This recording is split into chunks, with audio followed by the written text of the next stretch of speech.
ఆంధ్రప్రదేశ్లో diesel petrol కొరత అంశం రాజకీయంగా చర్చనీయాంశంగా మారుతోంది. ఈ సమస్యను కేంద్ర ప్రభుత్వ దృష్టికి తీసుకెళ్లినట్లు కడప ఎంపీ వైఎస్ అవినాష్ రెడ్డి తెలిపారు. కేంద్ర పెట్రోలియం మరియు సహజ వాయు మంత్రిత్వ శాఖ కార్యదర్శిని కలిసి రాష్టంలో నెలకొన్న ఇంధన కొరత పరిస్థితిని వివరించినట్లు చెప్పారు. అన్ని రకాల వీళ్ళు వాళ్ళన్న తేడా లేకుండా అన్ని వర్గాల ప్రజలు కూడా ఈ డీజిల్ పెట్రోల్ క్రైసిస్ వలన గడిచిన కొన్ని రోజులుగా తీవ్రంగా ఇబ్బంది పడతా ఉన్నారు. మరి మా నాయకుడు జగన్మోహన్ రెడ్డి గారి ఆదేశానుసారం ఇవాళ ఢిల్లీలో కేంద్ర ప్రభుత్వానికి సంబంధించిన petroleum and natural gas secretary Neeraj Mittal గారిని కలవడం జరిగింది. కలిసి ఆంధ్రప్రదేశ్ రాష్ట్రంలో ఎందుకు డిమాండ్కు సప్లైకి మధ్య ఇంత గ్యాప్ ఎందుకుంది, ఎందుకు మా ఒక్క రాష్ట్రంలోనే పెట్రోల్ క్రైసిస్ డీజిల్ క్రైసిస్ ఇంత తీవ్రంగా ఉంది అని చెప్పి ఆయనను అడగడం జరిగింది. ఆయన విస్తుపోయే సమాధానాలు, ఆశ్చర్యపోయే సమాధానాలు చెప్పినాడు. చెప్పడమే కాకుండా ఆ సమాధానాల తాలూకు ప్రూఫ్స్ కూడా ఆయన ఆఫీస్లో నుంచి ప్రూఫ్స్ కూడా ఇవ్వడం జరిగింది. ఆంధ్ర రాష్ట్రంలో కమిషనర్ సివిల్ సప్లైస్ ఎవరైతే ఉన్నారో కమిషనర్ సివిల్ సప్లైస్ ఆయిల్ కంపెనీస్కు రాశారు. ఏమని రాశారంటే కమర్షియల్ డీజిల్, బల్క్ డీజిల్ ఏదైతే ఉందో ఆ బల్క్ డీజిల్ను సాధారణ ప్రజలు పట్టుకునే పెట్రోల్ బంకుల్లో అంటే రీటైల్ అవుట్లెట్లలో అమ్మండి అని చెప్పి ఒక సర్క్యులర్ ఇష్యూ చేసినాడు. ఆల్ ఆయిల్ కంపెనీస్కు ఒక సర్క్యులర్ ఇష్యూ చేశారు కమిషనర్ సివిల్ సప్లైస్. ఎంత బాధ్యత రాహిత్యము! ఈ సర్క్యులర్ ఇష్యూ చేయడం వెనుకల ముఖ్య ఉద్దేశం కూడా చెప్పాలి.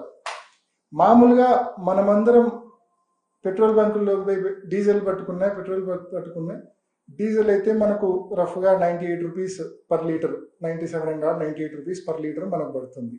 ఇది రీటైల్ అవుట్లెట్లలో మనం పోయి మన వాహనాలకు డీజిల్ పట్టుకుంటే, ఒక రైతు తన ట్రాక్టర్కు డీజిల్ పట్టుకుంటే లీటర్కు 98 రూపాయలు అవుతుంది. వేరాజ్ ఈ commercial diesel, bulk diesel cost పెరిగి ఈరోజు 153 రూపాయలు ఉంది. సో ఈ బల్క్ బయర్స్, కమర్షియల్ బయర్స్ ఎవరైతే కమర్షియల్ డీజిల్ వాడతారో వాళ్ళకి అడ్వాంటేజ్ ఇవ్వడం కోసము ఈ ప్రభుత్వము, ఆంధ్రప్రదేశ్ ప్రభుత్వము ఈ మాదిరి అన్ని ఆయిల్ కంపెనీలకు సర్క్యులర్ జారీ చేసింది. కమర్షియల్ డీజిల్ను బల్క్ బయర్స్కు కూడా డీజిల్ రీటైల్ అవుట్లెట్లలో 98 రూపాయలకి ఇవ్వండి అని చెప్పి సర్క్యులర్ రాసింది. ఈ సర్క్యులర్ నేపథ్యంలో పెద్ద ఎత్తున కమర్షియల్ డీజిల్ సాధారణ పెట్రోల్ బంకుల్లో ఎప్పుడైతే ప్రభుత్వ ఆదేశానుసారం పట్టినారో, అంటే నీకు ఒక్కసారి వాళ్ళు వస్తే ఒక్కొక్కడు 5,000 లీటర్లు 10,000 లీటర్లు డీజిల్ పట్టుకొని పోతాడు.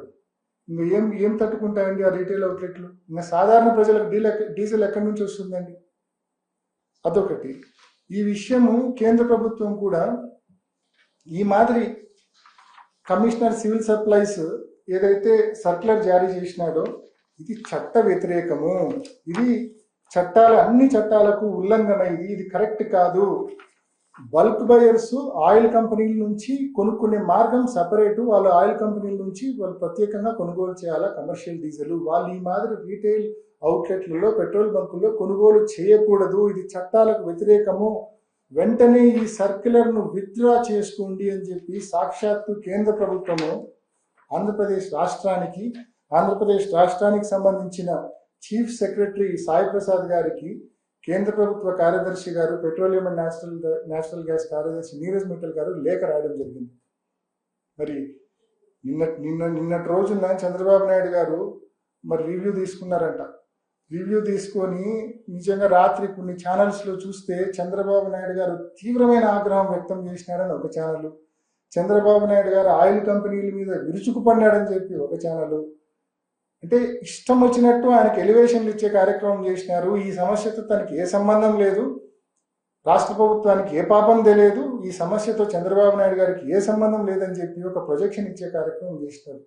కానీ వాస్తవానికి ఈ సమస్యకు పూర్తి కారణం ఆంధ్రప్రదేశ్ ప్రభుత్వం. దీన్ని నేను చెప్పడం లేదు, సాక్షాత్తు కేంద్ర ప్రభుత్వమే చెప్తా ఉంది, సాక్షాత్తు కేంద్ర ప్రభుత్వ కార్యదర్శి గారే చెప్తా ఉన్నారు, ఆయన రాసిన లేఖే చెప్తా ఉంది ఈ సమస్యకు పూర్తి కారణం ఆంధ్రప్రదేశ్ ప్రభుత్వం అని చెప్పి.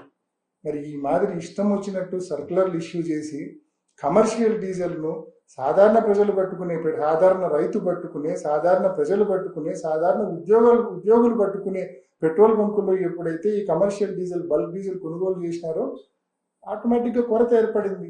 ఆ కొరత వల్లనే గడిచిన 4-5 రోజుల్లో ఈ పరిణామాలన్నీ మనం చూస్తున్నాం.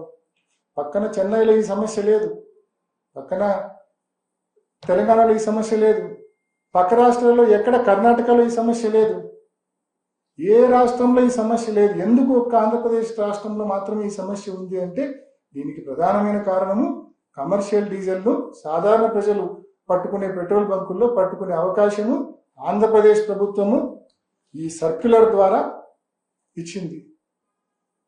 ఇదే ప్రధానమైన కారణం. కాబట్టి వెంటనే ఈ సర్క్యులర్ని విత్డ్రా చేసుకోవాలా, చేసుకొని సిస్టమ్ను పూర్తిగా దిద్దుబాటు చర్యలు చేపట్టాలని చెప్పి ఈ ప్రభుత్వాన్ని కూడా, ఆంధ్రప్రదేశ్ ప్రభుత్వాన్ని ఇప్పుడైనా కళ్ళు తెరిచి వెంటనే కరెక్టివ్ మెజర్స్ చేయమని చెప్పి గట్టిగా డిమాండ్ చేస్తా ఉన్నాం.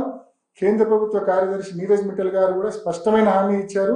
ఇప్పటికే చీఫ్ సెక్రటరీతో మాట్లాడినాం, క్లియర్ డైరెక్షన్ ఇచ్చినాము, ఆ సర్క్యులర్ విత్డ్రా చేసుకోమని చెప్పి. తప్పకుండా సిస్టమ్ను దిద్దుబాటు చేస్తాము, చక్కదిద్దుతాము, ఒక 2-3 రోజుల్లో నార్మల్సీ తీసుకొస్తామని చెప్పి ఆయన కూడా స్పష్టమైన హామీ ఇవ్వడం జరిగింది.